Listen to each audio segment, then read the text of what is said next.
All right, we're going to try something new today.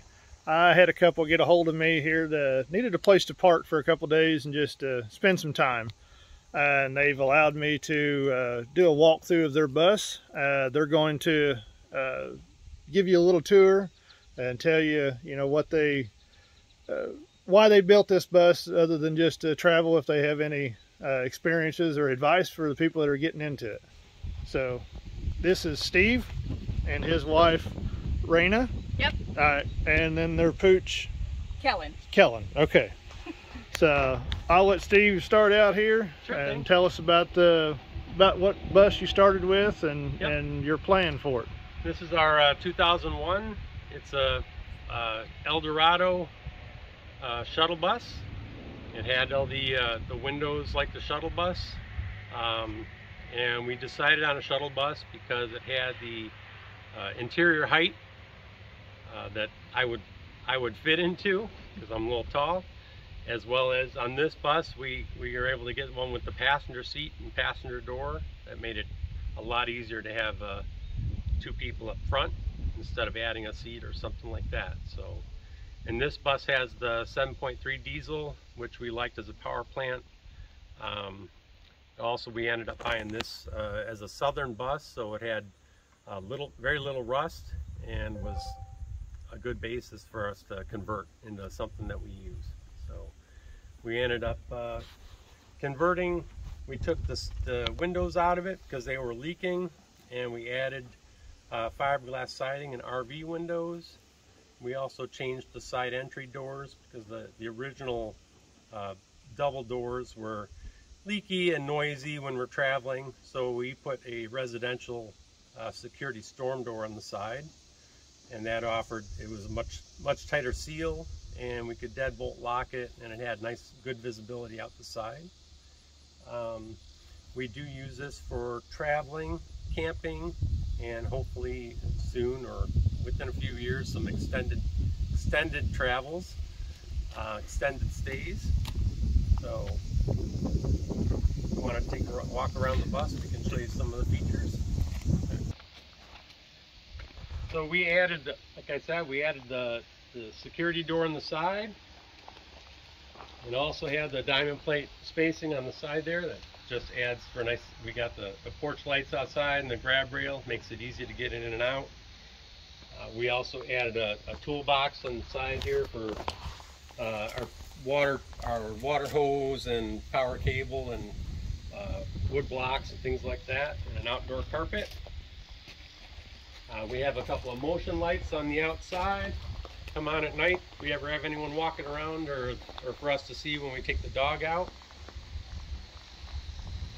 We have some backup lights up high in the back for reverse, or if we just want to light up the area behind the bus. So here on the back of the bus we have a 32-inch deep deck, extended platform. We have the toolbox on the deck. We have our propane tanks on the deck, and we also have a spot for a couple of bikes. Makes it a good spot to keep everything nice and off the ground and out of the debris from the front.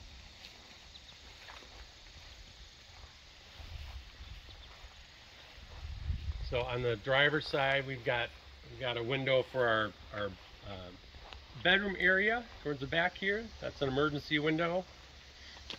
And then we have the 60-inch front window. And on the top of the bus we have 1,240 watts of solar, 4 310 watt panels. We have our chimney for a wood stove. And can't quite see it, we also have a max air fan on top, and we have a skylight. All the stuff busy up there on the roof.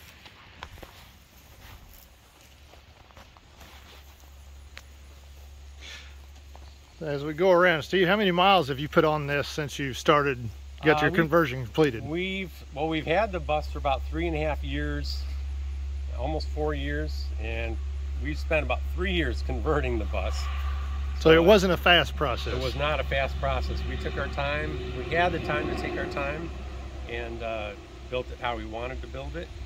at least how we think we want to build it right now. There may be changes. And also, I think we've probably put 8,000 miles total on the bus so far. Had some nice trips out to Arizona, and then also a bunch of local camping trips and things like that. So Perfect. It's been nice. Let's check out the inside. So this is the interior of the Liesel. As Steve mentioned when we were outside, we do have the driver's seat and passenger seat in the front. This is a built-in dinette that we can fold down into a bed. It's 6 feet wide, so that a 6-foot or smaller person fits in there just fine. Our batteries are in that box, accessible from the inside with all of our electrical inside. We have about 1,200 watts of solar, and then about 600 amp hours. Amp hours. They have like the battery thing. Yes.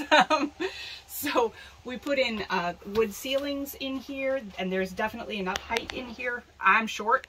I'm only about 5'2", so there's definitely a lot of height in here for Steve, who's much taller than I am.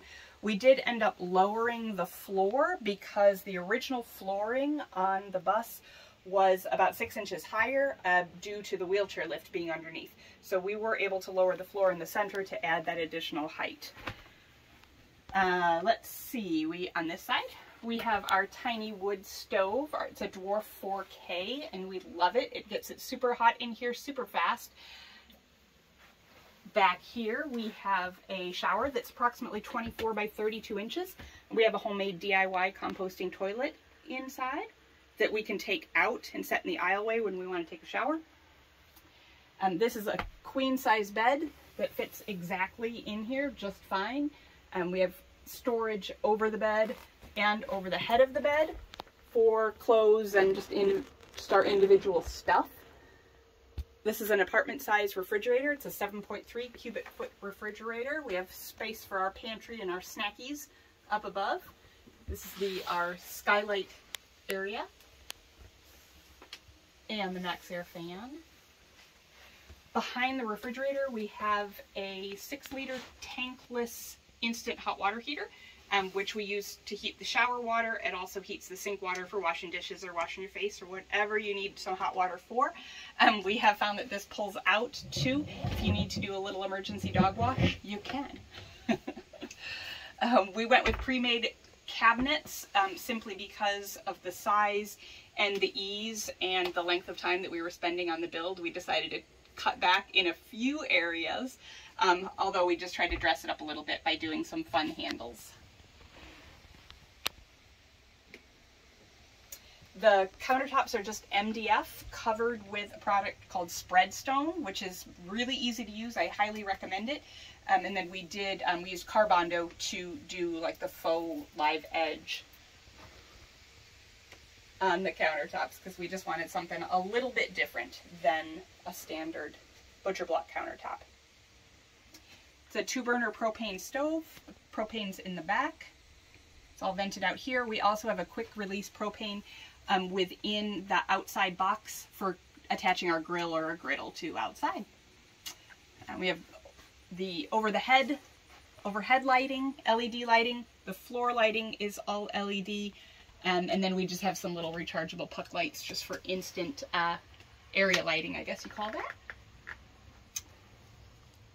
We still have some work to do on the cab over area, but as anyone with a bus or a van or anything knows, you're never done. There's always going to be an additional project to do. So that is on the list of things to do. Now, do you want to take us through your electrical system, or you want to hand that off to Steve? Oh, I'm probably going to hand that off to Steve because obviously the amp hour thing even threw me. But yes, so we'll let him talk about that. Alrighty. Alright, so Steve's going to walk us through his electrical system here. Okay. So right now we have 1,240 watts of solar on the roof. We also have our electrical center is under our dinette bench. And we have our batteries are down in a battery box, sunken down into the floor. And I can open that up, show you what we got. So we have 4 155 amp hour AGM batteries. That's down on the floor. We have our main shut off and fuse down on the floor. And then up on top under the bench here, we have our Victron 3000 watt inverter. We have a DC to DC charger in the corner down there. We also have our AC fuse or breaker panel and a DC fuse panel right here. So, and all the wiring that we have and fuses, the main fuses are covered by this rubber flap to keep them safe. We have our bus bars, our shunt, circuit breakers, and fuses are all under there. And that's plenty for us to run we have our 120 volt refrigerator. We have our several outlets, many outlets throughout the bus. We have USB charging ports. We have our water pump that's 12 volt. We have our max air fan that's 12 volt.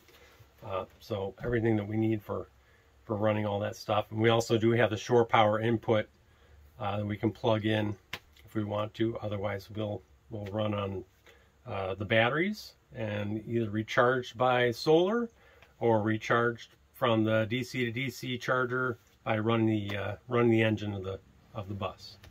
So any future plans to upgrade anything in the bus that you've come across that you wish you had done or hadn't done whenever you was building it that you would change again? I think that what we would do, I would probably put this battery box under the bus, accessed from under the bus instead of in our flooring here, and then potentially upgrade to lithium batteries instead of the AGMs.